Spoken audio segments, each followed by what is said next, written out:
Hello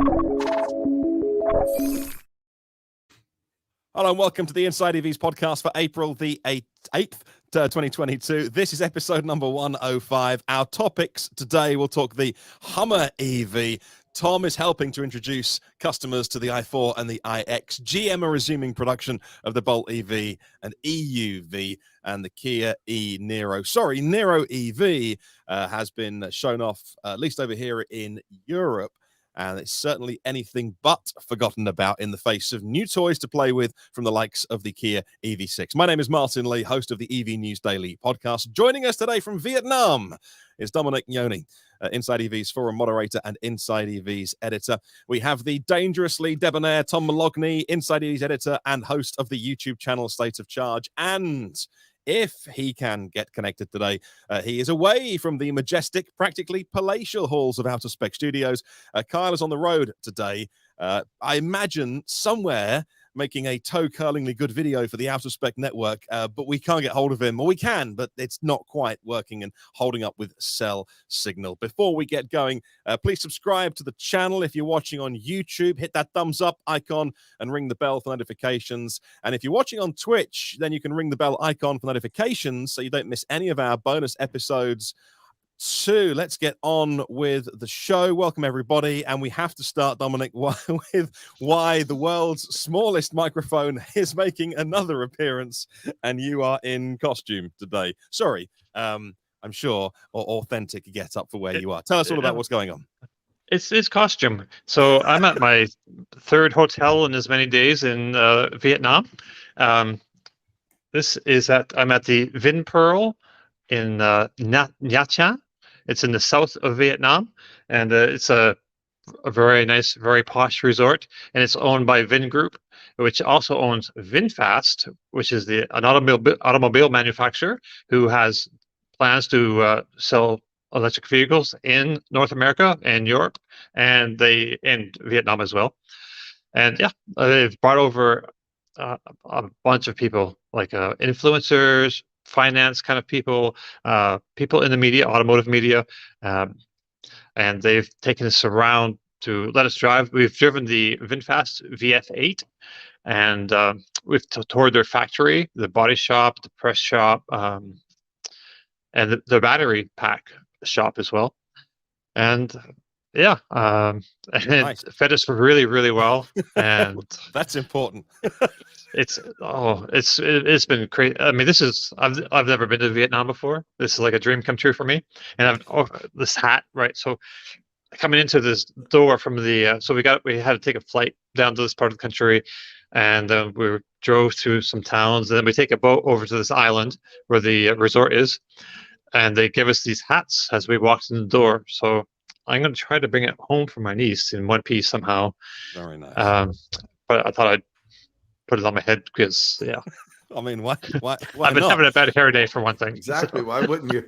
Time difference to me, because we've been chatting in the week on message. You're 6 hours plus, so I'm 2:40 in the afternoon here. So you are 20 to 9 in the evening, and for our East Coast viewers, just gone 8:30 in the morning. So that's our time differences around the world. We almost need, like in all great newsrooms / movies, like those clocks on the wall with like 15 different time zones around the world. So we almost need that, the more we're all traveling. You sent us a quick video of the VF8 in action. We can have a look. Yes.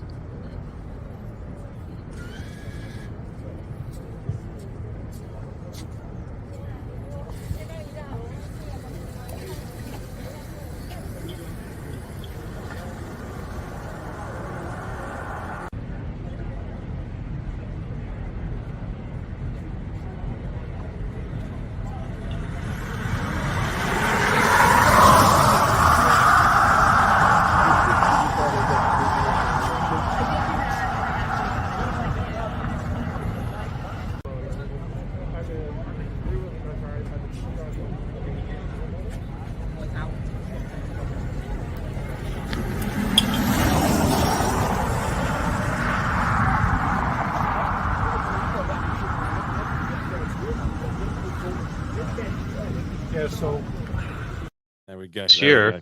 Yeah, go ahead. And impressions man, it's tough. So this is a pre-production version that we drove, and the hardware is all there, and I think they've done a great job in the design. But there's still a lot of software fiddling to do. Yeah.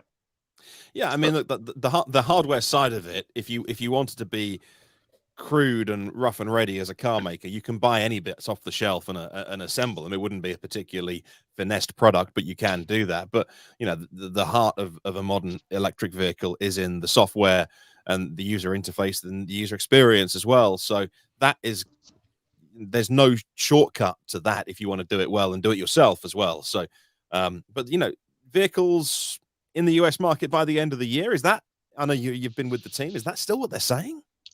Yes, and so Wow. driving it. So when I first drove it, I was like, oh, man, this is not ready. This is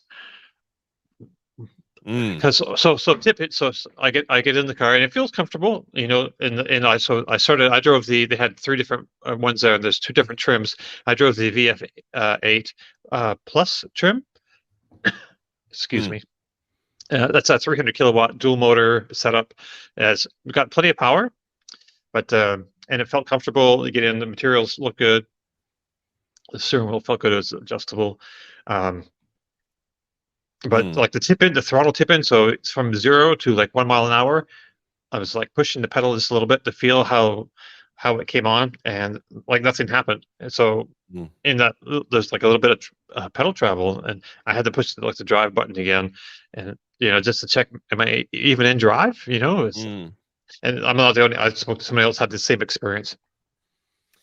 And once I got, okay, I figured out, okay, I need to just tip into it a little bit more and got going. And then, once you push it, you put your foot down into it, it takes off really well. Not like I think it's like a low 5 point, maybe 3 second, 0 to 60.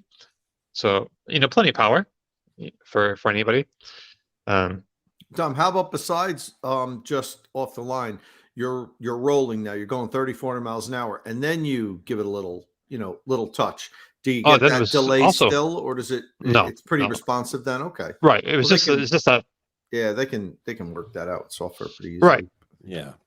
I mean, it doesn't have to be ready in April. If the car if they're aiming for an end of the year delivery to the US market, it doesn't have to be ready now, but it has to be reasonably well sorted now. There's only so much you can do in that time. I'm trying to think of vehicles that maybe, Tom, you would have been in 7 or 8 months ago. Ford F-150, Hummer EV. I'm trying to think of those vehicles that maybe even you weren't allowed to drive, but you were given drives in many months ago. How sorted is a vehicle, 8 months before it comes to market? Yeah, so I think some of the more established brands are a little bit more conservative to put you in a vehicle that isn't closer to production, Martin. But the startups, they don't have that luxury. They need to get excitement. They need to, they might have planned this, 4 or 5 months ago, and to basically told their engineers these vehicles better be pretty damn good in 4 months from now. But then, they lag a little bit behind where they hoped they would be at. So I wouldn't be too concerned about that. I've driven and been in many pre-production vehicles that, I've been told, like, don't turn the nav system on, or don't, don't even, you're not allowed to take pictures of this display screen and so forth. So, it's a startup. They're gonna have their bumps. All of them do. I mean, we're seeing now, Lucid and Rivian are learning that, it wasn't just Tesla that, that struggled when they were launching their vehicles. They all do. And that's one of the advantages that the legacy brands, like, the Fords and so forth, you hope that they don't experience that, say, with the Lightning, because, they've been doing this for a long time. So I wouldn't get too worried about it, to be honest with you. I think they'll probably do another type of a media drive right before the launch. That's the one sooner. You have to really. What's that, Tom? Even sooner. Okay, yeah. So I mean, that's really what you have to, like, when Lucid did their media drive, it was a month before customer deliveries last year.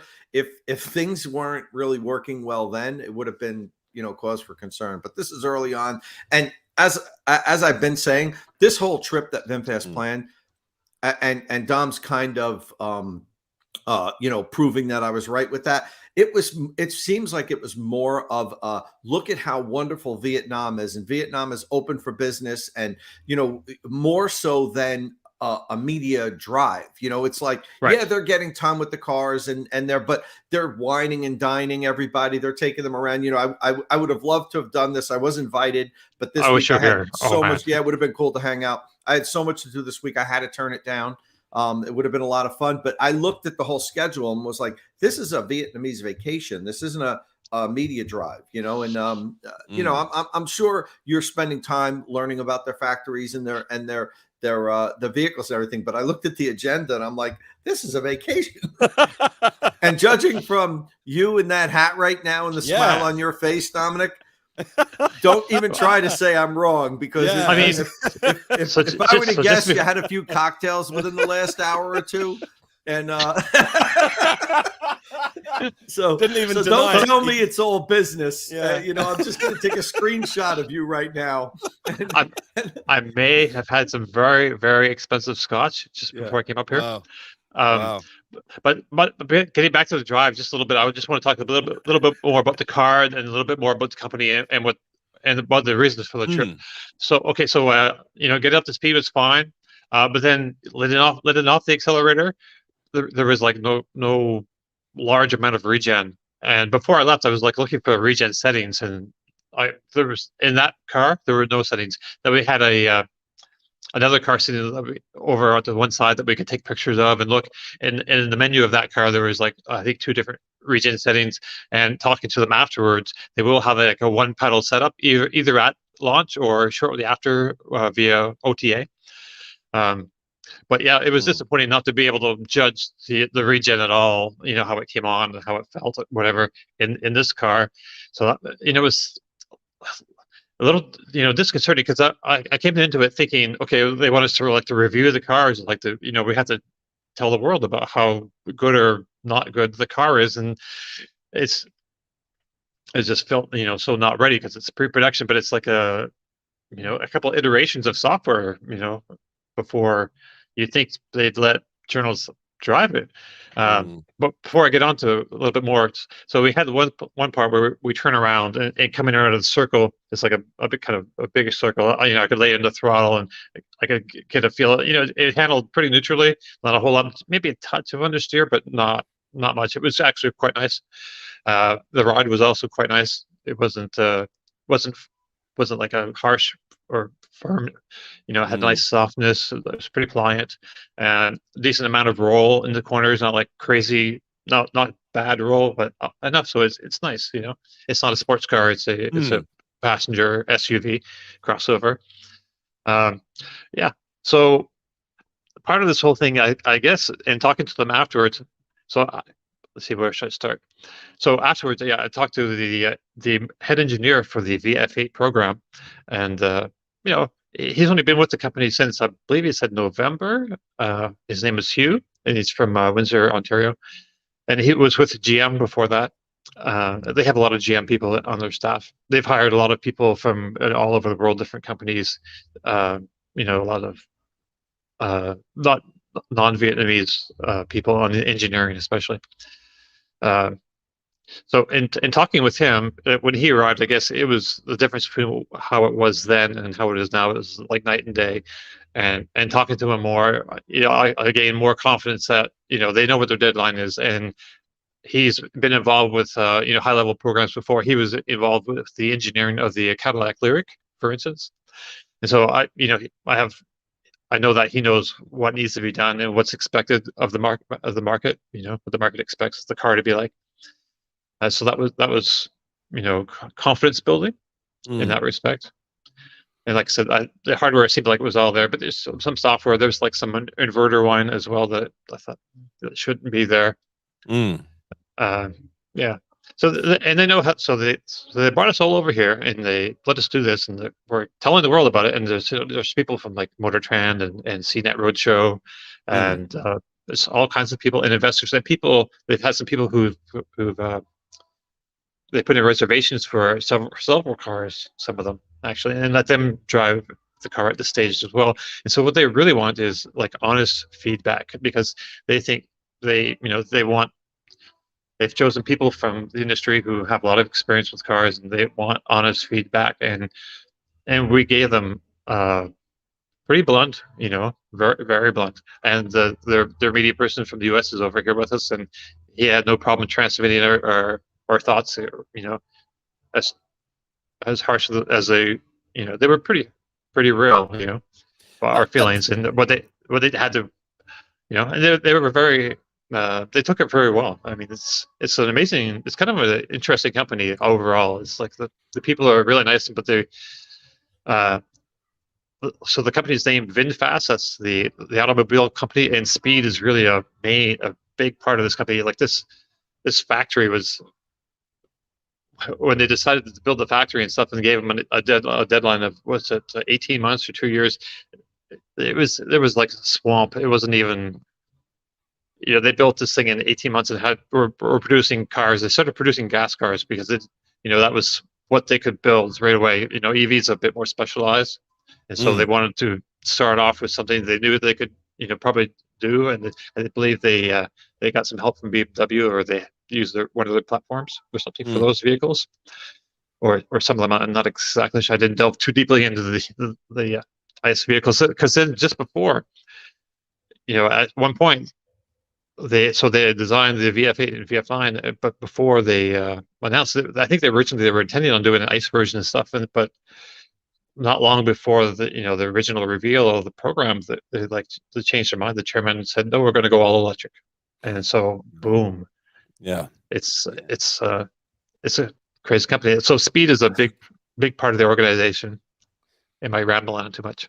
No, not at all. Now, I think it's really interesting to get that perspective of a manufacturer coming in from a standing start in terms of buyers, and right. There's been plenty in the EV world that have been startups, whether it's Rivian or Lucid, or whether it's new names from established companies with a big tech background to lean on, like Polestar. But to come in completely and say, right, now we have to introduce, our country's manufacturing ability to a whole new audience. I think it's very smart to invite all of the press out and not say, here's our finished car, but, well, here's where we're up to. Right. We could either spend $100,000 on some expensive consultants, or invite some journalists who know what they're talking about and say, hey, be brutal. Like, this is where we are. We know it's not finished. So I think that's kind of a smart and probably quite cheap way of getting decent feedback, unbiased feedback, rather than hiring in a bunch of consultants who are, on the payroll and, from outside organizations. So it's a very smart thing to do. And we've had some comments, have been showing them on screen, from people saying the similar thing, which is actually that, as part of the cultural experience that you're having, it's not just about vehicles, but this is how we are building out our manufacturing, facilities and things like that. So I think that is very interesting to me. Whether they can convince people to then part with their hard-earned money to buy one of those cars is going to be, it's going to come down to how good the engineering and the vehicles are. Because, as you guys know, I have an MG, which is a Chinese made car, but for all intents and purposes, I mean, my wife doesn't really know cars, but she knows that MG was a British name. Like, yeah, I've seen the MG logo, it's fine.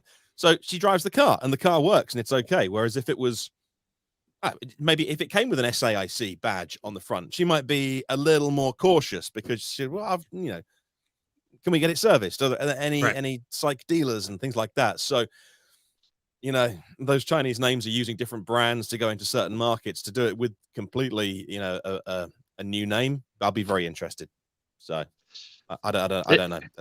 It's really a challenge. I mean, they've set themselves up for quite a challenge, especially now they're going to be building. They announced was it $2 billion to start the first phase of this plant in North Carolina, and within 2 years, I think they want to be building there. And they do everything at speed. And it's an interesting company. It's huge. It's like 3% of GDP here. It's like I mean, that's huge. Involved in everything. Everything in Vietnam. Yeah. I mean, there's a Vidmec is a medical group. They've got Vin Uni, which is like actually the Vin Uni is a university, and they have a school as well. The university is not for profit. It's super high tech. They've got this kind of largest campus they've built, and it's huge, like Greek revival kind of buildings. It's kind of crazy actually to see. And then Vin Homes is like huge tracts of like skyscraper condo units. They put in like 35,000 people in 2 years time, and these huge things, and then just acres and acres and acres of other housing, and that's just one. And they have another huge housing. I think they said it was like 17 square kilometers of like villas, and they're like expensive villas, like $2 million units or something. And there's like canals running through, and they're kind of nice. And it's kind of crazy. In the Vin Homes, they had one big, large freshwater pond, and then over here they had this huge saltwater pond, like for people to go swimming in. And they imported the sand here from down in the country to line these. It's like mind-boggling, and the speed with they do everything. They do Vin bus too. We got to ride some of their buses as well, and not in Were they electric buses? Yeah, electric buses are really nice. Like surprisingly nice. Like I was in them. Oh wait, I didn't realize it was Vin bus. See, and Dom, you talk about the speed of which they do everything there. They have the backing of the Vietnamese government, and that clears a lot of hurdles. That allows you to go a lot quicker when the government has your full support of the government, and they want you to succeed and be a global player. Question I have, Dom, did you talk much about the battery leasing plan that they have? A little bit. It's not my favorite business model, the battery leasing, personally. I think we've talked about this with your car before, Martin. Is it the only way they're going to sell cars, though? Is it an option, or does it have to be a battery lease? I think I don't know if it's an option or not. Yeah, I think it's an integral part of the plan, really. Yeah. You should definitely, I know you're still going to be there for a little bit longer, get some clarity on that when you have a chance to talk to them about that, because I know a lot of our followers are really interested in how that's going to work. Right. I know it's like rolled into the payment. So, you're making one payment, but yeah, battery, it's always kind of boggled my mind a little bit. Like, yeah, I mean, that's a bold from Kushal, one of our commenters, saying battery leasing and battery shopping will fail in the US. I mean, that's that's a bold comment to make. I would lean towards agreeing that at the minute there's no established business model. That doesn't mean you can't establish one if it works very well for people. It's challenging. It's definitely challenging here. It's a lot easier to make it work in, say, China, where it absolutely works. And I went over there and used NIO's battery swap system. I talked to the customers. They basically said they would never have even bought the car if it didn't have battery swap. And it's gonna be, it's gonna be interesting to see now, Martin, as NIO is starting to install these battery swap stations in Europe.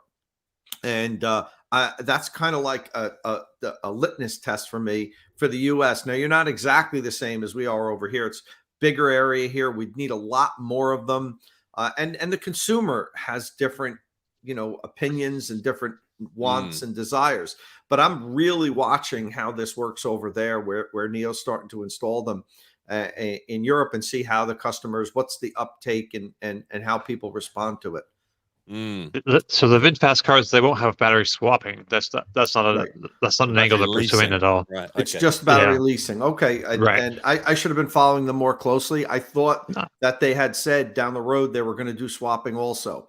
I guess it's just leasing. I think there might have been talked about it originally for a while. I think maybe they were considering it, but the cars aren't designed for the battery to be, taken out in 5 minutes, maybe like in an hour.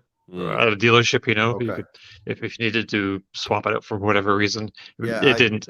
I think that was part of their plan down the road. I guess that wasn't. Okay. Right. Right. Well, let's move on from because not from what Dom's talking about, because we need you for the main story today. Hummer, you've written a fantastic piece for InsideEVs.com all about the Hummer EV. That's our headline today, and we'll get onto that in a moment after we talk about just a couple of other things that we've been doing this week. I've Yeah. not been driving any cars or anything, but the battery, our home battery, was finally commissioned yesterday because it was installed, as you guys know, a few weeks ago, but it was missing a box. The wonders of parts shortages reaching just about everywhere, and that was installed yesterday, 2 p.m. It switched on, and I've not used a drop from the grid since then. So mine's a Solar Edge solar system, and also we've added the Solar Edge battery to that. Not much more to share with you, but if the camera will focus, I don't think the camera will focus. There we go. So that's the Solar Edge app. So I can see I'm generating, excuse me, 1.3 kilowatts, 1.24 at the moment. I got some going into the battery, and the rest is running, the lights and the computer and things like that in here. So it's very similar if you've used, Tesla's app or Home Assistant or something, and it's a very similar layout. It's DC coupled, so it sits the DC side. In the US, there is a gateway like Tesla have that. So in the US system does allow for power cuts, and it'll take over. We don't have that here in the European system yet, but that might come by the end of the year. And I'll keep you updated. And like I say, it's only a 10 kilowatt hour battery, but it's sunny. Temperatures have got more mild here now, so our gas heating got turned off last week. We may use it maybe for an hour or two very early morning. If it's a really cold morning, we get the odd cold morning in April. But otherwise, our heating is now pretty much turned off, maybe in the evenings as well, possibly in a certain room if we are feeling a little bit nippy or don't want to put jumpers on. But apart from that, so the gas heating is now off. We have gas central heating, hot water heating with gas. And then, so that'll just be the electricity bill for us, which from, I don't know, April to September, should just be paying for the car to be charged. The house, we've got a 16-panel system, expanded a couple of weeks ago, as you know, to 6 kW peak. And so, yeah, I'll keep you updated on that and how it's going here. But first 24 hours, touch wood, all going very well. So, nice. I'll let you know how that goes. And go on. So 1.24 kilowatts right now. Is it cloudy there, or is it just late in the evening? It's frustratingly, it's been a terrible day today. It rained all morning, and it's now overcast and cloudy. But it was sunny yesterday afternoon, and the battery was at 25. They ship it at 25%, or well, mine arrived at 25%, which is for shipping. They wouldn't send a battery at 100%, and it got to 100%. So it added 7.5 kilowatt hours in just 3 or 4 hours yesterday afternoon with our system. We've got a 4 kilowatt inverter, but because the battery can take more, and it sits on the DC side, and Solar Edge they bought a battery company quite a few years ago now and have been integrating this. So even though it's a 4 kilowatt inverter, it can handle a higher peak. And so if I'm generating more than my inverter, rather than it just clipping and being that flat line, it can now dump that excess DC straight into my battery. It never goes anywhere near the inverter in terms of turning it into AC. And so it's a very efficient system, about 98% efficient. I think maybe not quite that high, but unheard of, because there's no DC to AC, AC to DC conversion, et cetera, et cetera. So these are NCM cells. I thought it was an LFP pack, but it's not. They are NCM cells in there, and it's 9.7 kilowatt hours usable, 100%. So I can use that. I can use that down to 0%, and unlimited cycles, 10-year guarantee. So, and a 70% state of charge remaining at the end of that 10 years. So that's the headlines for our battery home storage system. And like I say, apart from when we charge the car overnight, I don't think we'll have a huge electricity bill going forward. So that's what I've been up to. Before we get onto our headline story today and talk a lot about Hummer, Tom, you've actually been helping EV buyers get their head around new BMWs. Can you tell us a little bit about that? Yeah, so this week here in the US, BMW held like the i4 and iX launch event. So I think it was every BMW dealership in the country. Now, I'm sure if a dealership decided they didn't want to do it, they could say no because they're independently owned. But all of the dealerships that I know, at least in this area, held these launch events where BMW had sent all the dealers an iX and an i4 that, and I like what they've done with this. They've sent all their dealers an iX and the i4, and they can't sell them. They are strictly there for test drives. And I love when manufacturers do this with their new electric vehicles, because as you know, you all know, and we've talked about this before on the show, getting people to drive EVs for the first time can make the difference between them being interested in it and not. And you can't drive one if it's not there. If they sell every one that comes in the beginning, because there's always some sort of pent up demand for a new EV. And if there's not making a lot of them, they all come in and then they go right out. Nobody can drive them. So BMW basically is telling the dealers, you can't sell these. You need to put 10,000 miles of and I'm just throwing a number out there. They're giving them like a number. You've got to put X amount of miles of test drives on it before you can sell it as like a demo. So that's great. And so they had these events. It was on Wednesday all across the country, and all the dealers invited their good customers. They sent out flyers and everything. One of the dealers here, BMW of Bloomfield, asked me to go and introduce the cars, talk a little bit about both of the cars. It's a BMW dealership I've worked with before. I leased an i3 there, and they're the ones, I don't know if you remember, a couple of weeks ago I had an iX that I was doing some charge testing with. They loaned it to me. They gave it to me before BMW corporate did. So I have a good relationship with these guys. And one of the reasons why is they've always been forward thinking with EVs. They've always been there. They weren't one of the BMW dealers that pushed the i3 and i8s to the corner of the parking lot and tried to steer people away from them. They had them sitting in their showroom floor. They knew about electric vehicles. They tried to sell them. So they did a good job. So I always thought that it would be good for me to help them. So anyway, they held this event, invited all their customers out. I made a little introduction. I introduced the vehicles, talked about the good things about them, things that I enjoyed because I've driven both of them extensively. And BMW, kudos to them. They did a really nice job. The dealerships all, catered the event. There were food, there were drinks. They got to wine and dine their customers. And then in some instances like this, they even brought in experts to talk about the vehicles and try to help sell them. And I think that night, they're pretty sure somewhere between 6 and 8 vehicles. They haven't signed contracts yet, but they think they sold 6 to 8 i4s and iXs, which is fantastic for one night, exposition. Excellent. And are these all, people are very down on car dealers, and I'm always a little more pro because I tend to think about people who need an introduction to a car or need to have that safety net, and they're not the kind of people who are early adopters who want to go on the internet and just buy something like you would a mobile phone for £1,000. Actually, it's a bigger purchase, and I think that there's a lot of people who want that relationship. That's not saying that all car dealers are great. So the people that you were introducing the cars to, were they on some sort of, like the mailing list, or just previous customers where they'd shown an interest in EVs? What level were the people you were talking to? I think a little of both. I think that, the dealerships, they accumulate customer data, that. So I didn't ask them who did they mail them out to. I know They mailed them out. They definitely mailed them out to their VIPs, people that are returning customers that have bought 2-3 vehicles from the same dealership for sure. But they did have, I think, a spot on their website where you could sign up if you were interested in i4 and iX, for the last, I don't know how many months. Those people got invitations also. So, they sent out hundreds of invitations. There was a good crowd of people that showed up, and the people were knowledgeable. There were, people that I know that were asking me questions that weren't just basic EV questions, that were getting in the weeds about the batteries used and charging rates. And, a lot of these people have done their homework. So they came, ready to really check these vehicles out. And, it's funny. I one of the comments, somebody just commented, I noticed, that said, I always wondered why Tom recommends the iX, as if, some nefarious reason, like I'm getting a sales commission or something. Wouldn't that be nice? Wouldn't that be great? I would like to ask that person, have you driven one yet, Cy? Have you driven an iX?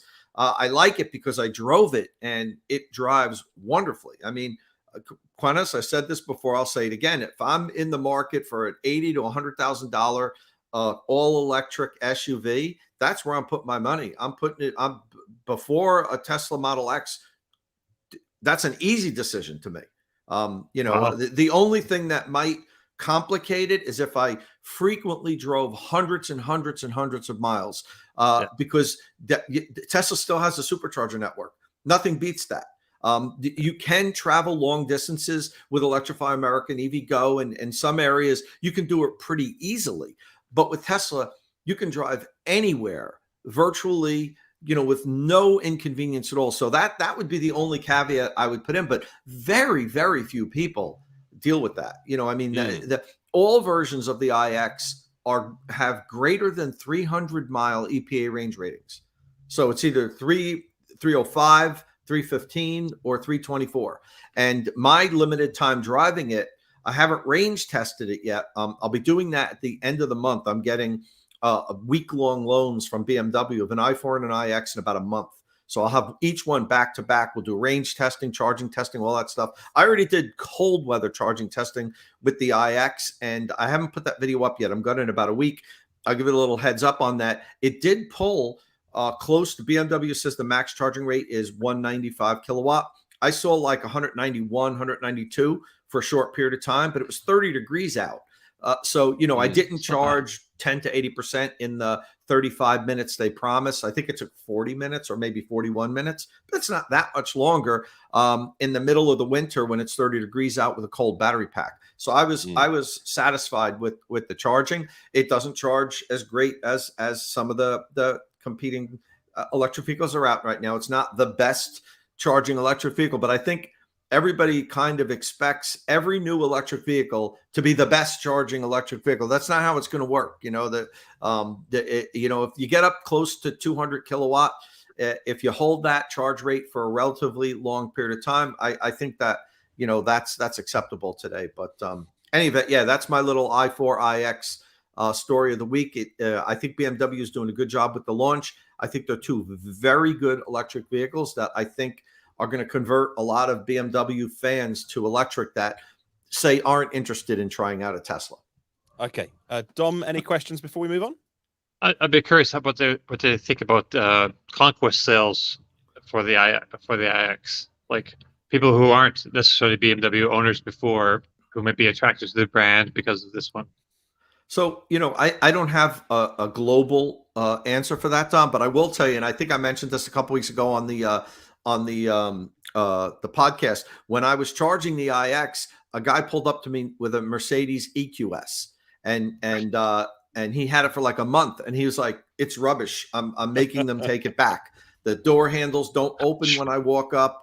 The screen blanks out on me. I paid $135,000. This is unacceptable." And he looked at me and he goes, "I've been thinking about that. I saw pictures of that, and I showed him the whole thing, did the walk around, gave him the whole thing, and he's like, okay, Mercedes just lost me. I'm going over to BMW. That's the EV that I wanted." So, I mean, that's one, Tom, conquest sale. Right. He seems serious about doing it too, but it's hard to tell. I think BMW expects to get conquest sales out of the i4 and the iX because let's face it, I love the i3. I still love the i3, but it wasn't a typical BMW. Now BMW has core brand vehicles that they've electrified, that have long ranges, that are high performance, that are both excellent EVs in their own right. So yeah, I expect them to absolutely, bring in some people from outside the brand that want these two vehicles. Cool. Okay, right. Let's also talk a little bit about the Bolt and the EV, because that goes back into production as well. And also 4 days ago, Tom put out a new video about the battery issue. Now, after shutting down the Bolt EV and EV production for 7 months, Chevrolet yesterday released 2 new commercials to relaunch their entry-level vehicles. Steve Majuros is the director of Chevy marketing, telling reporters 2 days ago they're going to bring forward the Chevrolet EV message to put EV ownership angst at ease. That was the phrase. Obviously, their consumer research, their testing is showing words like angst coming through. They'll be doing a ton of market research, and so they want to try and put people at ease. Again, if anybody thought that the Bolt and the Bolt EUV, that this was going to be the death knell for them, that they would quietly let them go and just disappear and move on to their new products, this was a bit of a disaster. Very much the opposite. Batteries are being replaced, and a big ad campaign to as I say, to tell customers all about these vehicles back in production on the market, and that they are a compelling choice to think about. Now, Tom, you put out this video that we can see on screen right now that covers off the battery replacement and a range test as well. Can you tell us a little bit about this? Yeah, so you see in that thumbnail, I'm standing next to my friend Stan. He lives here in New Jersey, and he has two Bolt EVs. Two 2017 Bolt EVs. And he approached me when he had his schedule for battery replacement under the recall, and said, look, you have any interest in doing a range test right before I do the battery replacement, and then right after, literally days, and I said, yeah, that sounds like a fun idea. So that's what we did. On the first range test, actually, I had the Jaguar I-Pace 70-mile-an-hour range test I was doing, and we didn't have a lot of time to plan this out, so he drove behind me while I did the Jaguar range test. Then he gets the battery replacement, and literally the next day we did the 70-mile-an-hour range test, same temperature, same course. It was with the replacement pack. Now, one of the things I want to say, I got surprisingly more comments than I expected about people complaining that he did the range test by himself, and then we did the second range test with me in the car also. Now, I weigh about 190 pounds. I should be about 170, but I got a few extra pounds. Don't we all? but what I want to let people know is, and we've tested this out. I've tested this out with with cars when I do the range test. I know weight's important with electric car range. It always is.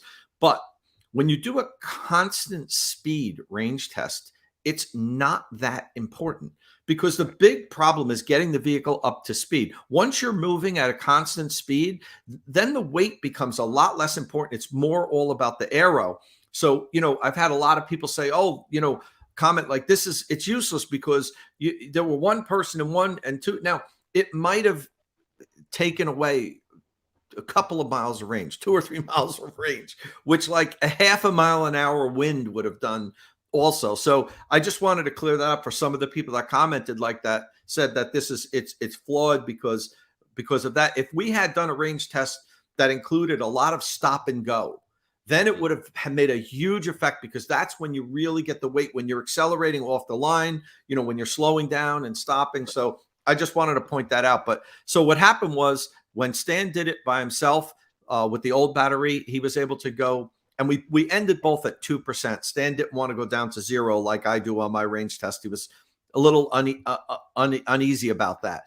So we ended both range tests at 2%. He went 166 miles. And then when we had the battery pack replacement, we went 188 miles. So it was 13.5% improvement, which is better than the battery packs is only 10% larger, because he had the 2017, which had the 60 kilowatt hour battery pack. Then in 2020, GM increased the size to 66 kilowatt hours. So if you have a 2017, 2018, or 2019 Chevy Bolt, and you get a new this replacement, you're actually not just getting a new battery pack with a new warranty, but you're getting a bigger one. So you're really making out. And even though it was only, say, 10% larger pack, we went 13.5% further, because Stan's pack was, 4 years old. It had degraded already. So I think the Chevy customers have gone through a lot with this. The Bolt customers, this has been an incredible inconvenience. Besides the people that have had fires and issues, I've put those to the side. Just for regular Boltos, being told, don't charge it inside, don't charge harder than 80%, not thinking if your car was going to go on fire. But all in all, I think that, they're coming out of it okay, with brand new battery packs and brand new warranties with vehicles that go further. And then before I jump off the subject, I did drive the new Chevy Bolt EUV. I don't know if you've driven it yet, Martin, or, well, you probably wouldn't have. No, I don't know if Dominic had an opportunity to, but I have driven that last year. And the funny thing is, I had one scheduled for a press loan, like 2 days after GM did halted sales and recalled them, or I would have had a nice week press loan with it. I'm going to be getting one in a few weeks again. I like the Bolt EV. I'm so glad that the Bolt EV and the EUV, I'm so glad that they started production again. And the biggest reason is because we need more affordable electric vehicles. And this is right. The EUV, it's not as big as say a Volkswagen ID4. I think it's about 9 or 10 inches shorter, an inch or two not as tall. But it is it can, serve as like a family hauler, which I use that term a lot, to bring the kids around and everything. And it starts at 33.5. And with incentives, I know GM doesn't have the federal tax credit, but there's still a lot of states have incentives. It's an affordable option for a family to go electric. So I think I'm really glad that they didn't decide to say, you know what, let's just go Ultium. Let's move towards those vehicles only. I think it's a good decision by GM, and I'm glad to see that they started advertising it. I've already seen commercials out, so they're begun promoting it again. Dom, I'm curious to see how close to MSRP they're going to be selling them at. If they're going to sell them like at MSRP, are they going to put some money on the hood? The dealers are like, I guess it depends on the market reaction. If people are a little bolt shy, because there's been lots of jokes about them in the EV community. I'm not sure how that spills over into the larger market, but I mean. I would buy one. I mean, that's more getting closer to my sort of budget. I don't like get into a lot of debt or whatever, having a big car payment. So I'd like to be able to get a deal on one if I could. It's hard to put cash on the hood these days, Dom, with the limited supply. Oh, yeah. It really is. I mean, I understand why dealers are holding the line at MSRP. I know we don't like to hear that, but listen, they're businesses and they just don't. They're used to getting 100 cars a month, and now they're getting 30 or 40. Their bills haven't lowered. They still have the same, rent and gas and electric and overhead and insurance that they've always had. So it's tough. They're in a tough situation. Right, but if they get bolts delivered to them and they can't move them, then they may put cash in the hood. That's the ultimate dictator. I'm just price, curious man. what happens. Yeah. I'm just curious, if that's going to happen enough so that I can actually make the move, I love my Spark EV, but it'd be nice to be able to go 200 miles, go to the beach and back. And GM also for first-time owners, well, for you too, but you already have charging. With the Bolt EV, they'll come and install a NEMA 1450 outlet in your garage. It's included. Well, standard installation. If you have a very expensive installation, they won't, but it's a standard installation. I think they use Q Merit to do that. And so that tears down another barrier for first-time EV owners that maybe are on a tight budget. You don't then have to go spend $500-600 to have an outlet installed. And it comes with a dual voltage level 1, level 2 portable charging cord. So you don't need to spend any money on charging. If you get a Bolt EV, they'll install the outlet, they give you the charger, and you're good to go. Yeah, I don't know, because I'm not there, but I don't know, has the recall, I say handful, that implies 5 or less, but the amount of fires they had, does that ever bleed into the wider car buying consciousness, or does it fly below the radar? Because it gets no mention here, but I can't buy the car here. I think it flies below the radar, in my opinion. I think Martin. It does. I don't think many people even, many people that didn't have a Bolt, I don't think they even know that this happened. Yeah. Oh yeah, for sure. Yeah. Yeah, I don't know if it even goes beyond the EV press and the thousands of people that watch this podcast and listen to this podcast. But my wife, when we got the home battery installed, it was going to go under the stairs, and she said, I don't feel comfortable having the battery in the house. And I said, well, you feel comfortable sitting on a battery 5 times as big, driving our baby around? And she's like, oh yeah, I just don't feel, and that's fine. It's now in our garage. It's fine, and I have no worries. It has a fire extinguisher inside it. It's very safe technology, but still, I don't think people think of batteries and car fires beyond the headlines.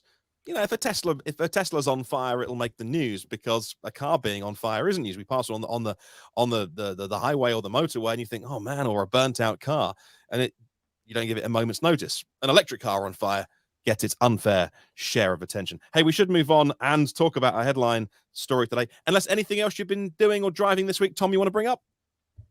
Not really. The only other thing I will say is either today or tomorrow, I'm going to have up the Hyundai Ioniq 5 DC fast charging video that I did. I did a cold weather DC fast charging video, and to show people what they can expect in the winter, I actually charged it 3 times. You know, from well, Jeez. 2 times from 10 to 80%, 1 time from 0 to 100%, and in different temperatures on different charging stations to try to see what people would expect charging the car in the winter, because obviously all electric vehicles charge slower in the winter. I'm trying to, with some of my videos, drill that point home, because I think a lot of people, they see, oh, 10 to 80% in 18 minutes, that's fantastic, but then they get their car and it takes a half an hour and they think it's broken, or for whatever reason. I started to do these cold weather tests to really explain to people that, hey, this is what you can expect in the winter. And that video should be up in a day or two. Okay, let's talk. In coming soon, we will mention Tesla's event, which was last night. Obviously a big event, but nothing concrete to talk about there apart from Texas opening, and also new Nero EV to talk about coming later on the show, and a couple of other things as well. But now we want to talk Hummer EV, which is why we were trying so hard to get Kyle on the show today, because he is fresh from driving the Hummer EV and put out an hour-long video on one of his channels this week, maybe even yesterday, about his driving impressions of it. We just couldn't get him online. He's driving right now, and signal wasn't good enough to get him on. But I can highly recommend you go watch that on his Out of Spec reviews channel. That's what it's on. And it did make me smile, because I think he said that he found out there were 191 automotive journalists and reviewers and invited journalists to this event, of which 190 of them got taken onto the off-road course and to do the rock climbing and stuff with this car. And he said that they were very kind, because he said to them, can I take the car away for 2 hours? I'll do what I'll do. I'll drive it around. I'll bring it back. And that's what he does. And that's why we love having him on the show. And it's a fabulous video. I highly recommend you go watch that. Look, 9,063 pounds, 11-foot wheelbase, but with a tighter turning circle than an Equinox, an infinity roof, 35-inch tires, a 200 kilowatt hour battery pack, 24 modules, 400-volt system, but tied together. We'll get onto that. 350 kilowatt charging, 110 miles in 12 minutes. If you can find a 500 amp charger, that's a big caveat we need to talk about as well. And Watts to Freedom mode, although not quite as impromptu as it could be, because you've got to wait 18 seconds for the car to get ready to fluff itself. So this week, Tom, you retweeted an old tweet from maybe 6 months ago, which was your first experience of Watts to Freedom mode. And so there's a nice touch of you putting that back in your timeline, and we can finally talk about the Hummer now, because the embargo was whenever it was. And Dominic, you've written a wonderful long read.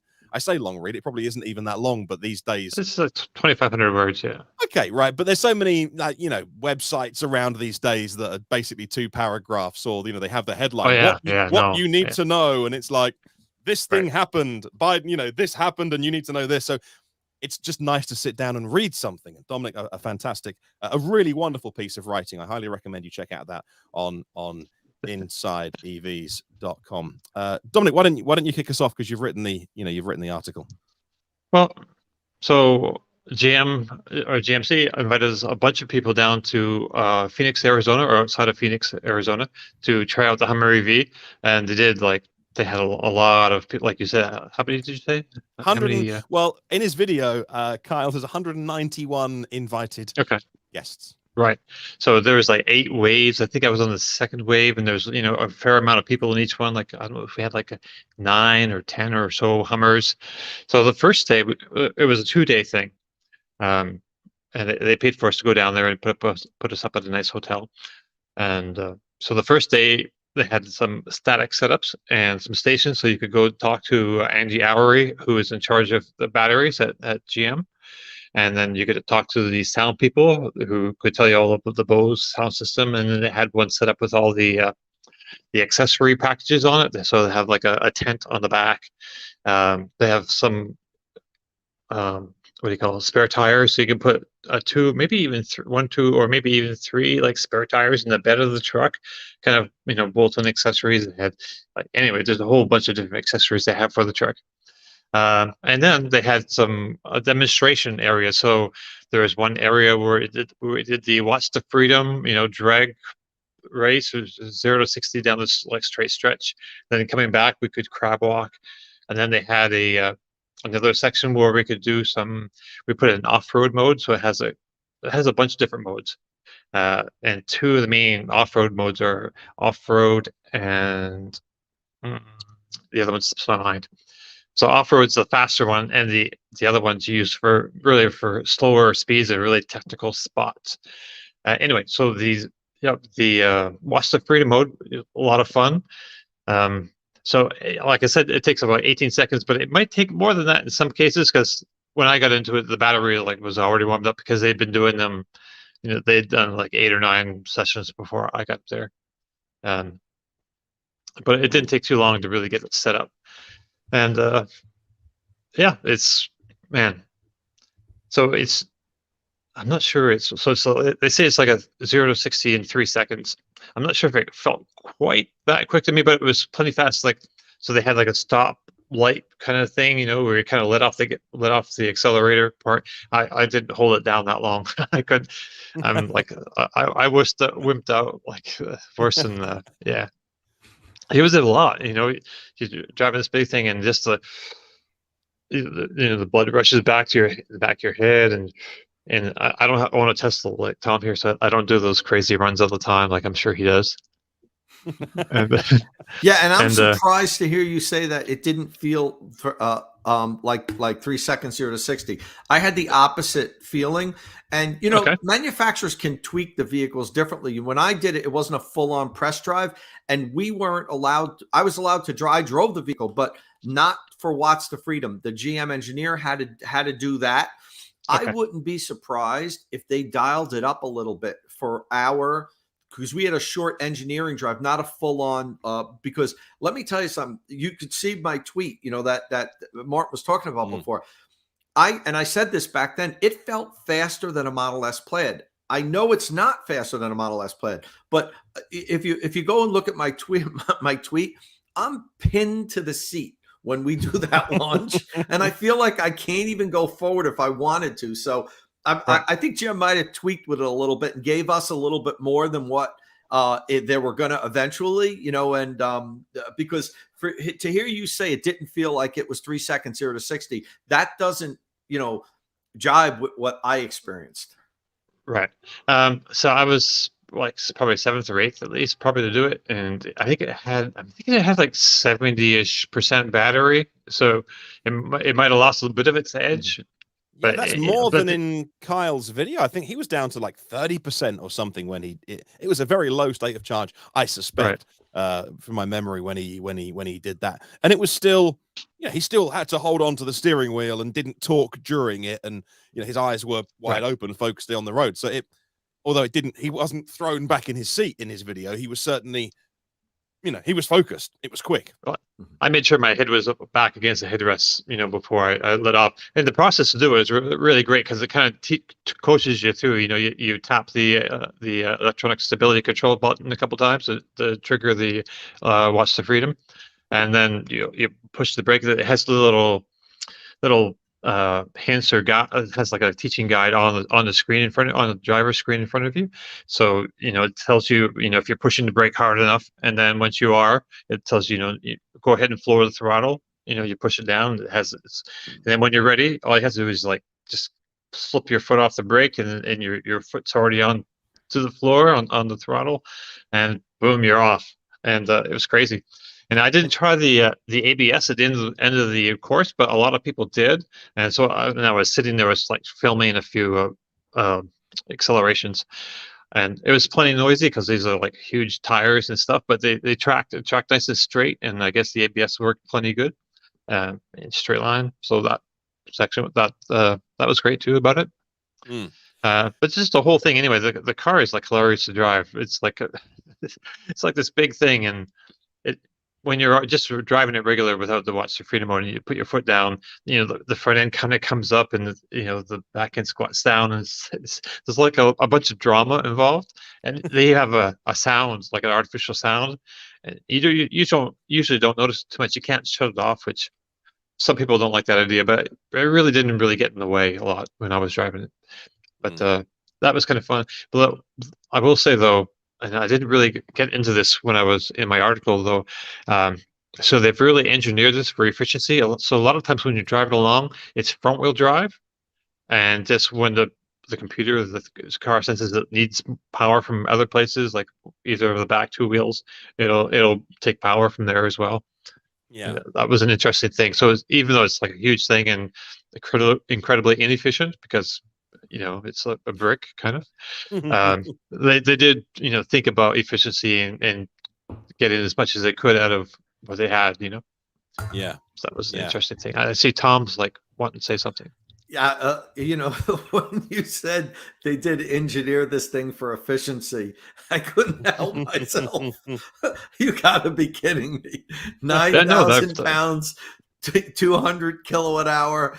Right, the thing's a beast. There's nothing right. So they have that penalty about it. They tried to, I guess, optimize it the best they could, is what you're saying. Right. So they have like this thing to work with. So how do you get because they got 329 miles out of it, which is 200 kilowatt hour batteries, and actually it's probably a lot more than 200 kilowatt hours. That's like the number they've kind of thrown up, but I think it's closer to it. There was an EPA document that leaked. I think it was, I don't know, I can't say what it was off the top of my head, but probably closer to 230-ish or somewhere in that neighborhood. I mean, 9,600 pounds, whatever it is, that's just insane. You put a couple of passengers in it, it's 10,000 pounds driving around. Right. It's a freaking house driving around on the roads, and it feels that way.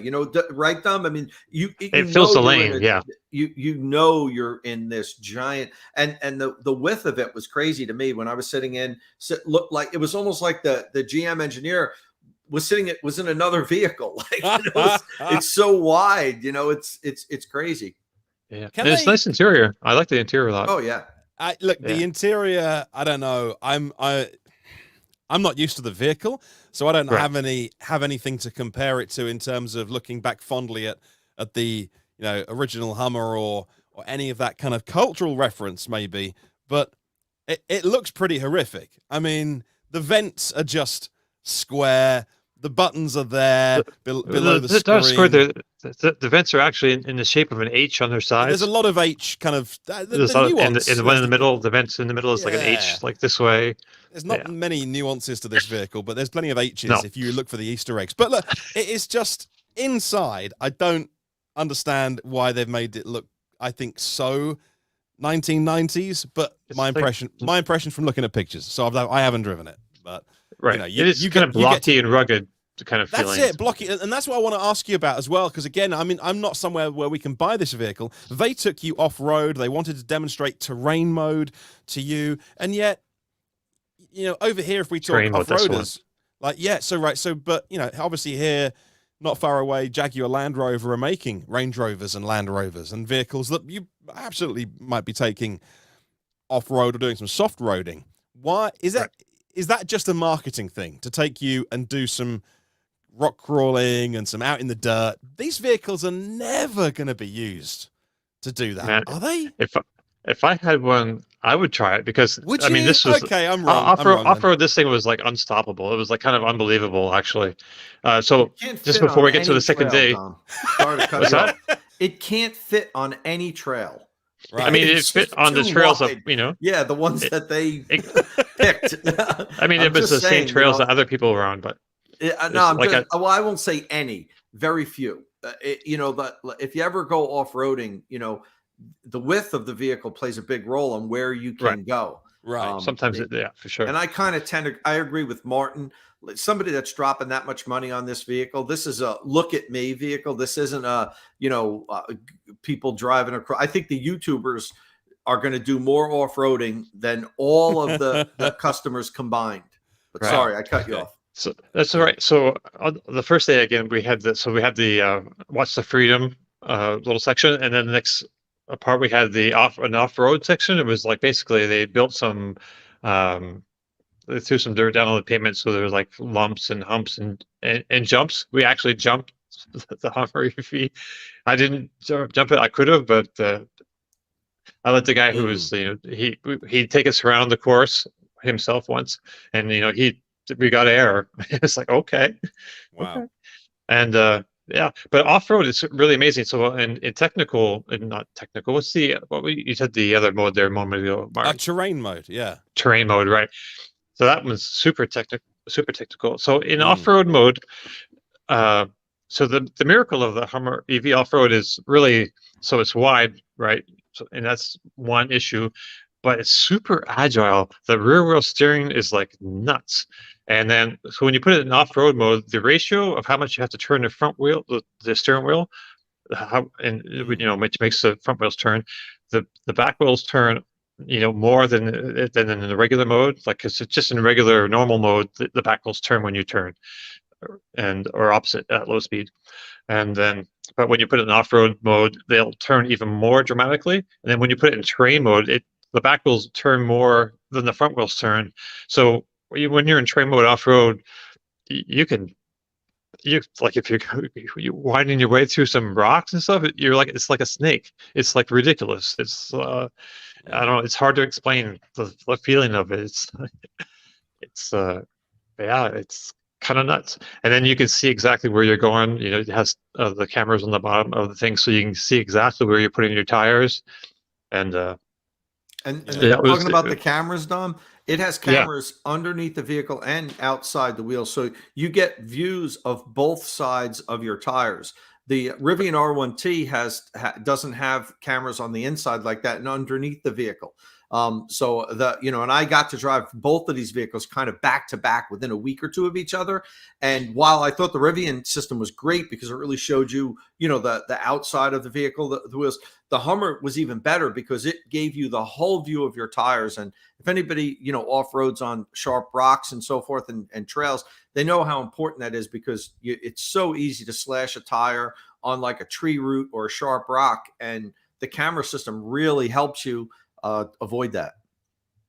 So so the second day they took us out in the desert, which is really cool. I'd never been in the desert before, and they had all those great saguaro cacti that you see in Bugs Bunny movies, or the Roadrunner coyote, the cactus. That was awesome for me. But the trail, the trail was like I think it was just a mile or two one way and back. But if I had done that, and so I owned this 1988 Ford Ranger 4-wheel drive SCX, it would have taken me all day, and I would have been having to get in and out of my truck to see exactly where to go. And basically, this is a bunch of people, not a bunch of people, but some of the people who are in the program had driven off road before, but then some people had like no experience off road, and some of the obstacles we went just it would climb pretty much anything. If it was extra steep, you could put it in terrain mode, and then if it was even you wanted more traction, you could lock the rear axles, which it did virtually because they're not connected. The rear axle in these there's two motors, so they're not connected physically. And then you could also, if you really wanted to, lock the front axle as well. And that's a little bit more. They don't recommend that you do that too unless you really need to, because it impinges on your steering somewhat if you need to. But I tried it one time because we had this thing. It's like it's practically straight up, up this thing, and then you're looking at the sky. You can't see the road at all, and then the road turns, and you could go over this like basically cliff, but you have the screen with the cameras on the bottom, so you can, with the guiding line that tells you where your tire is going to be. So if like in my truck, if I could even have gotten up over that little hill thing without burning my clutch out, I would have had to stop before as I got up to the very peak to get out to see exactly where the road was and how much I had to turn. But with this, it was like nothing. Basically, it was very impressive.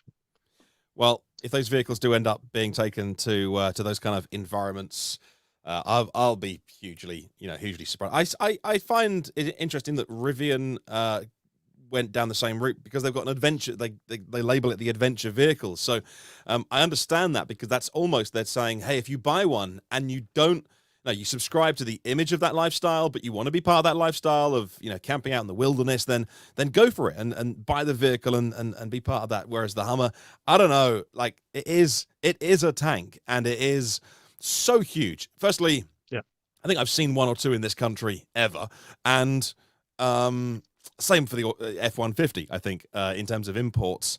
And it was only because Kyle's video, he has the camera facing himself. He has two cameras on the side mirror facing forward, so you can see where he's driving, and then he cuts to the one facing him. And you can't convey the size of the vehicle because he has it parked next to the Rivian that he's had for the last couple of weeks, which is also quite a big vehicle. But then when he turns up at Electrify America, he pulled 243, I think, and kilowatts, which is pretty good. Not 350 kilowatts, but that's just the amperage limit of the of that charger. He couldn't get out of the car, so he pulls in, and the space just gets the vehicle in. And then he's doing the thing where he's got the door open and he's shimmying out because it's hitting the screen of the charger, and he's getting out of the car, and then he's trying to plug it in, and he's stretching the cable all the way to the back, and it's an enormous vehicle. So again, it here everything is smaller here. It would stand out. But even in the US, I think I've said to you before, the last time I was over was in Miami, and Tesla kind of gave me a Model X to drive for the time that I was over there, and I felt normal in an X because there's all these big trucks coming past me, and I'm like, man, like I forget how different our countries are, and how big truck culture is important to you. So won't sell here. No, maybe you could import it. I don't know, but yeah. So we'll wait and see. But they'll sell everyone they can make. Absolutely. Yeah, and they've got orders for like a ton of them. Well, the Hummer, the SUT, and the SUV. I forget the exact number, 55 or 65,000 orders in for that. Which is more than I expected. I thought, oh, it's going to be a Halo car. They're going to maybe 25,000 each or something a year. But yeah, but it was a lot of fun. Just drive like that, driving down the highway. We took the roof off, which makes it more inefficient, and the stereo pumping. There's great stereo in it, by the way. And my co-driver was with more of a lifestyle kind of magazine or website, right. And he loved it. And he was a great person to spend time with too. So we had a really great time in this thing, just riding down the highway. But like you said, on the smaller roads, like it fills the lane. Like I used to drive like box trucks and things, and it's kind of like driving that in a way. As far as like the width wise, you have to be careful where you're going, but if you can find a parking spot that'll fit in, it'll whip right in, because if you can find a space. right I mean, yeah, cool. I think it'd be easier to park than like an F-150 Raptor, which is about the same width actually. Mm-hmm. If you look them up, they're about the same, 85 point something inches. Yeah. Without the mirrors. The F-150 might even be slightly longer. It's not. It's the width that the Hummer is really so huge with. Not necessarily the length. It's big, but it's not like crazy long. But the width tall is just too. Nuts. It's tall. Yeah, I mean, it's just a big hulking, vehicle. It's intimidating when you stand next to it. The 35-inch wheels in overall diameter, and then you have the 200 kilowatt hour pack, and just like 10 inches, 12 inches, I don't know, it adds, and you're sitting on top of that. I thought they did a really great job in hiding that. Actually, how thick that pack is. They've got the what do you call the foot rail across the sides, and it kind of just masks that big battery pack in there, so you don't really notice it until you get in it, and you're like, you're kind of sitting up kind of high. You can lower the seat, you can adjust the seat up, a few different ways. But if you like to sit down in it, I like being up, saying much better sight lines, up a little bit. And I think it's something like that. It's important to have good sight lines. So Simon Matthew says, half an hour later, we've established it's quite big. Yes. It's quite big, and it's a blast to drive. It's fun. True, it's Simon. ridiculous. Yeah, it's true. It's true. It's inefficient. It's not for everybody. But for some people, I'd rather see people buy like this Hummer EV which is like the same sort of efficiency as the second generation Prius, than Ford Bronco, which I like the styling of. But man, 18 miles a gallon is like, that's terrible. 1.1 miles per kilowatt hour is the dash readout in the one Kyle had. So, and he got back and it was 1.2. So he'd obviously driven it carefully. Anyway, hey, look, we should move on. Should move on. We've got a couple more stories to hit that I want to get to. It's weird being the host, isn't it, Dominic? Because then you've got to be teacher and move everyone on. That's right. I like you being in charge. If you could come back next week, please, and be in charge. All right, let's move on. A couple of more stories that I want to hit before we say goodbye today.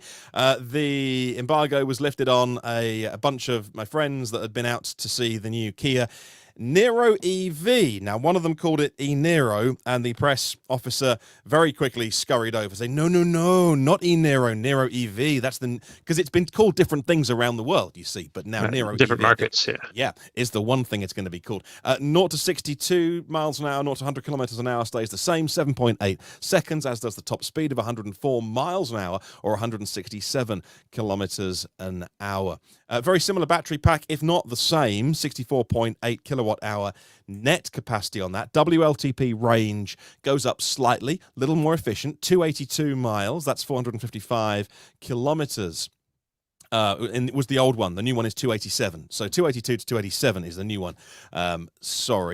It's got, I think, AC charging of 11 kilowatts. I think I remember reading, but the peak charge speed hasn't really changed from the old peak of 76 or 77 kilowatts, which in this new world of 800 volt systems and the Kia EV6 seems slow.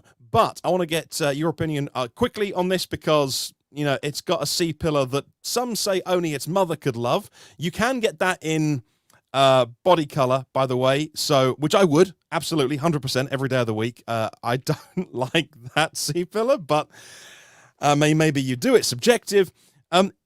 Tom, is there a place for the Nero EV with some relatively conservative specs? A car that's been out a long time, and I wouldn't have blamed Kia if with their new eGMP platform, this had quietly just drifted away. It's a compromised platform. It's made for plug-in hybrids, or fully electrics. But here we are with a brand new one, newly designed, new front end, new headlights, slightly better specs, still very average charging. Is there a place, Tom, for this car still to be bought in good numbers? I think there is. I'm like you. I'm surprised. I thought the Ioniq 5 meant the electric version of the Nero was not going to happen in next generation, but evidently Hyundai. Kia wants as many EVs in there in the showrooms as possible, and we see that with Hyundai and Kia. They're moving to electrifying their whole fleet. I fully believe that. Yeah, there's room basically because of the price point. Oh, okay. I think, in my opinion, I think these have always been good EVs. I know people that have Neros, the first gens, and absolutely love them. And it's coming in at a relatively, there's a gap between that and the Ioniq 5. And, we've said this, we've heard this from our followers. We need more affordable electric vehicles. And the Ioniq 5, I keep saying Ioniq 5, the EV6 is definitely a great electric vehicle, but it's going to be out of the reach of a lot of potential buyers. This will bring a little bit more people into the EV tent. Dom? I like that C-pillar. I do. I think it's instinctive. I like the way that I like the design, the changes they've made this whole car, because it was kind of like bland and boring before. To me, the exterior styling. I like the interior. Okay, it was fine, but I think this is a much better job. I think it says I don't know what it says. It's more attractive to me anyway as a package. It looks more modern, up to date. Yeah. But it definitely has Volvo cues in their C-pillar, I think, in the back. Interesting. Yeah. Okay. Yeah. Let's also mention before we go today the Nissan Ariya, a very, very important vehicle for Nissan, for Renault Nissan, for the Alliance. We've seen the Renault Megane E-Tech getting a lot of attention lately for that being more of a value play. And, they've made some decisions with that Renault Megane. It's got a manual lift on the boot lid.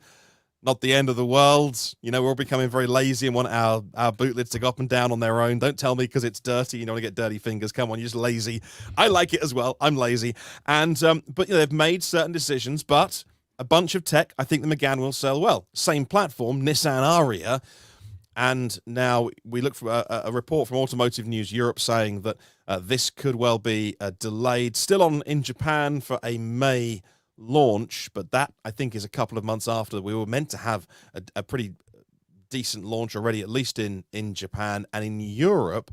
Again, meant to be summer 2022, meant to be US in the fall, but we don't know if those times are going to be pushed back and delayed. And again, I don't know, guys, how you feel about this, but this feels like a vehicle that should have been out 2 years ago, or could have been out a couple of years ago, because there's nothing groundbreaking in this. Yes, it's going to have some very interesting autonomy, Nissan's latest sensor suite and some, the latest ADAS, which will be quite Their clever. ADAS is good, right? Right, and that'll be pretty good.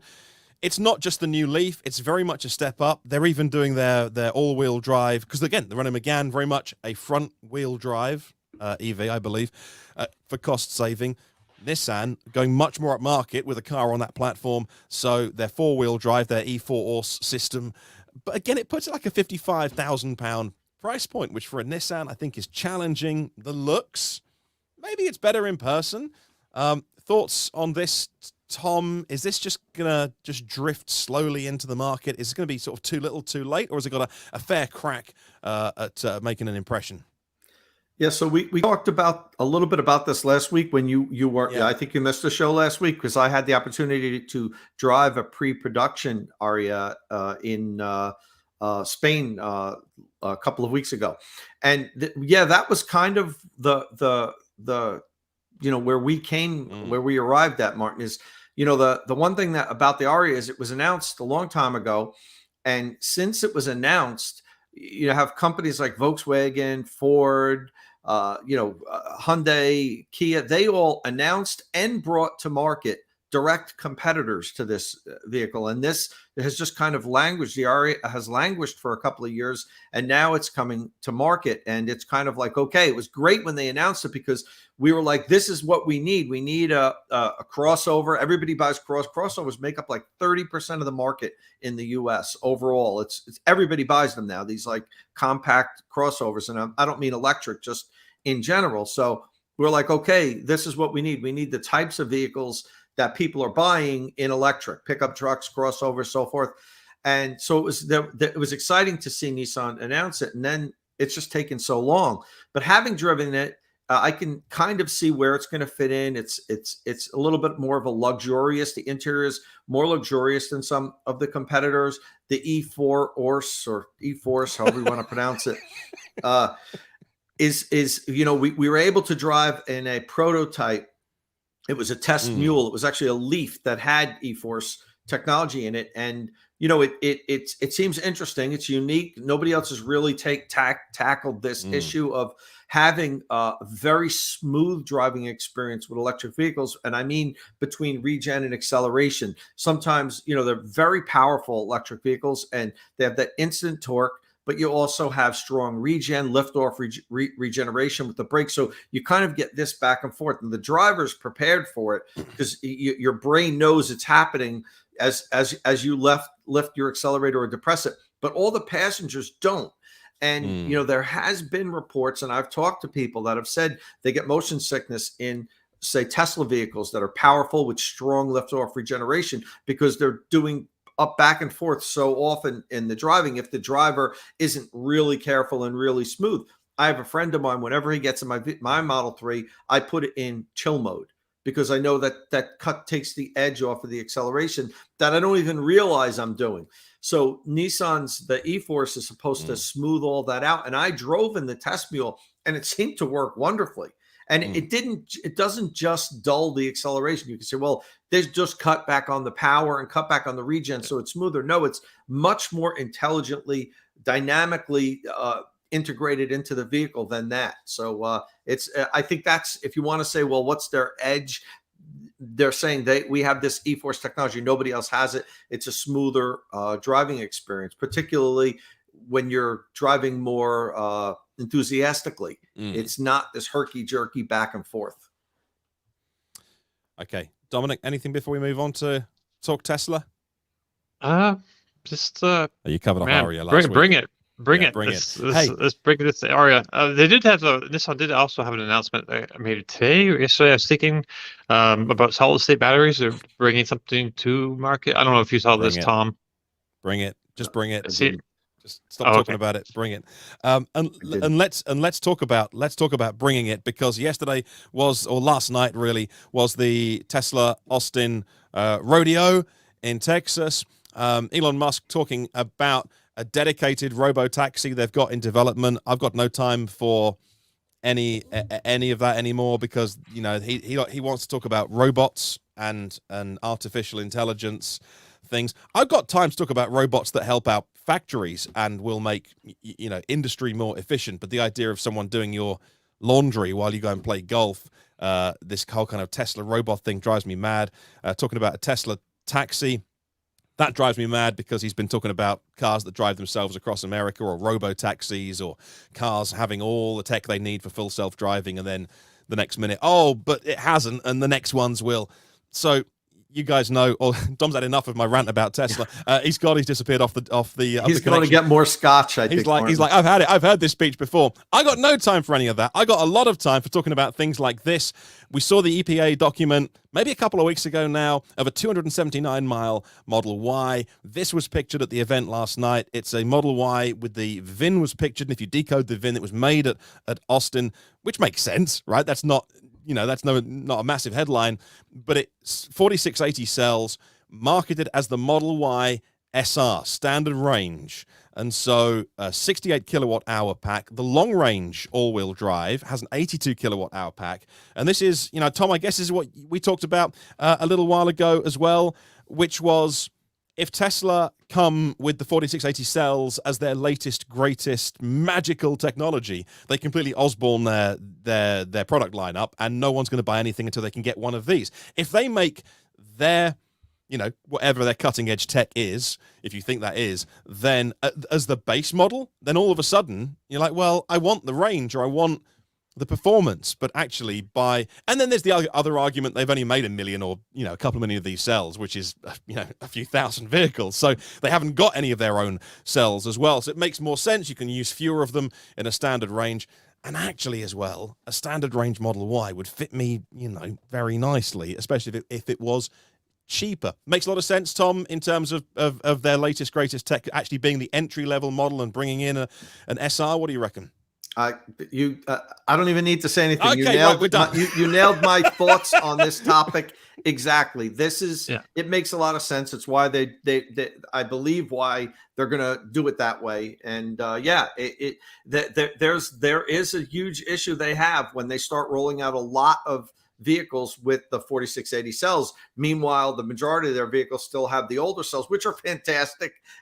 You don't need to hold off of this, but everybody wants the latest, greatest thing. And I've had people reach out to me recently and say, look, I want to order a Tesla, but I want to get in line because there's like an 8-month wait or whatever, but I don't want to do it until I know the Tesla I get is going to have the new cells. Can you help me figure that out? And I'm like, it really shouldn't be that much of a concern on your mind. The existing cells that they're using are perfectly fine. It's kind of like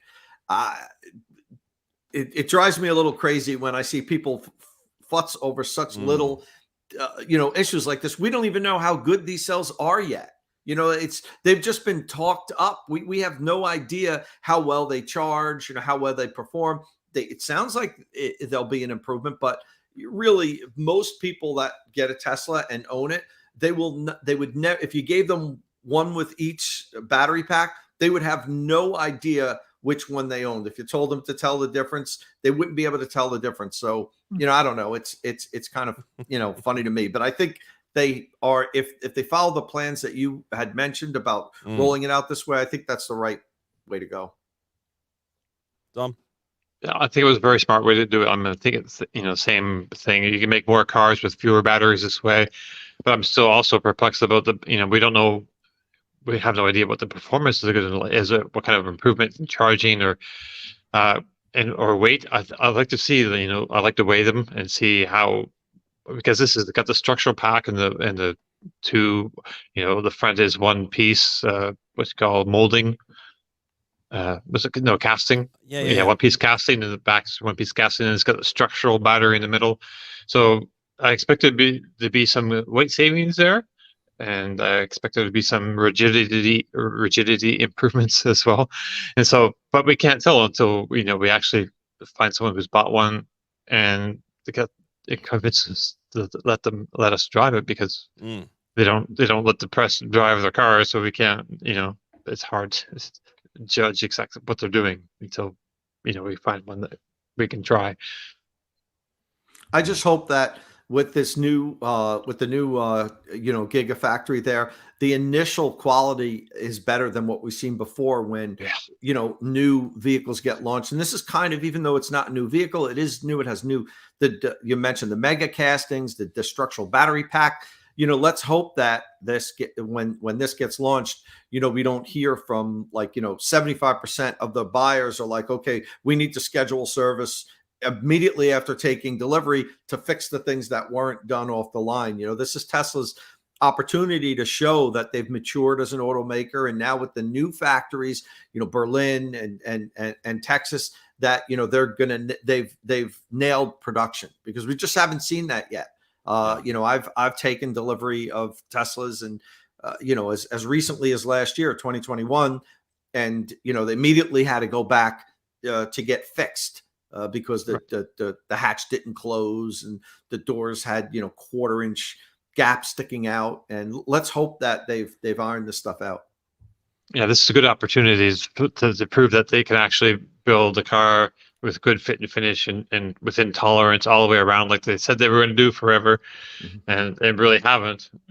So well, Fremont is an antiquated type of a layout in a factory, so we kind of gave them a little pass on that, because it wasn't state of the art by any means, even though they put in their own state of the art equipment, just the whole factory itself. So now they've had that with Berlin and Shanghai and Texas. They've had the opportunity to do state of the art ground up, and hopefully that we're going to see that translate into higher quality vehicles off the line. Yeah, Fremont, a bit of a Frankenstein's monster of a facility, just things being bolted on. I know there's jokes about the tent and etc., but that doesn't bother me at all. But it has expanded as it's needed to, and a dedicated facility like Austin, like Berlin, like Shanghai can't really compete with that. And so let's hope that what comes out of those facilities are absolutely brilliant. And that's what I love to focus on, is the cars they're making now.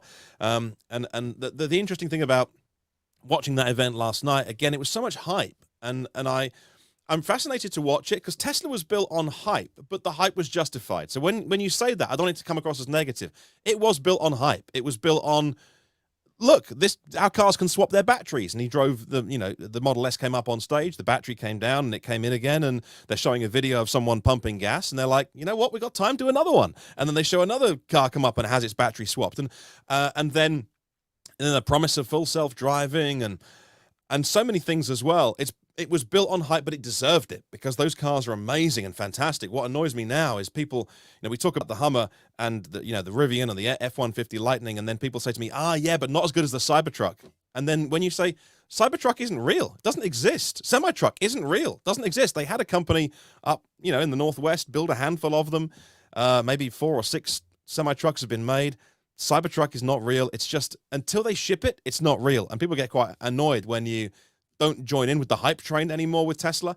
And I don't think they need to, because their cars that they're shipping are so good. And I'm there with Tom. Look, robots, trucks, etc., yeah, bring them when you're ready. But now, you're not the plucky little startup fighting anymore for your share of attention. And as they've grown, Elon's grown. And you look at what he's got on his plate now with SpaceX, now a place on the board of Twitter, of all things, and being pulled in so many directions, and very, very few deputies at Tesla. Losing Andre Karpathy as well, apparently on a 4-month break and coming back, and that's his head of AI. Whether he ever comes back, we don't know. Losing so many good people over the last couple of years, like the strong number twos, the kind of JB Straubels, the Doug Fields that could say no to him, right? So, Jeremy. Yeah, right. So, really worrying that there's a bit of a vacuum of people that can stand up to the world's richest person with, infinite power at that company and say, no, that's a good idea. That's a good idea. That's a bad idea. Let's focus on the good stuff. And they absolutely need to focus on shipping now. Just ship great cars, and they do as well from China and hopefully from Berlin, hopefully from Texas. Hey, look, we're at an hour 35, even with only three of us. We can still natter, can't we? Holy bazookas! We better go and let everyone get on with their day. Thank you very much for watching. Brings us to the end of our show. If you have any questions or comments, do make sure you drop by the Inside EV's forum. There's a podcast thread on there. You can find and follow our panelists on Twitter. Tom Mologney is at Tom Molog with 2 M's. I'm EV News Daily. Kyle, hopefully he's back next week. It's at It's Kyle Connor. And Dominic, you'll be hopefully putting some of your wonderful photos and videos that I've seen on our chat on your socials, the one that you can, at Dominic_Y, and then you can be back in charge of your podcast next week. I'll happily hand over the reins to the show. Thank you very much for watching. Click subscribe and the bell icon for notifications. We'll see you all again next week. And as somebody once said, ciao.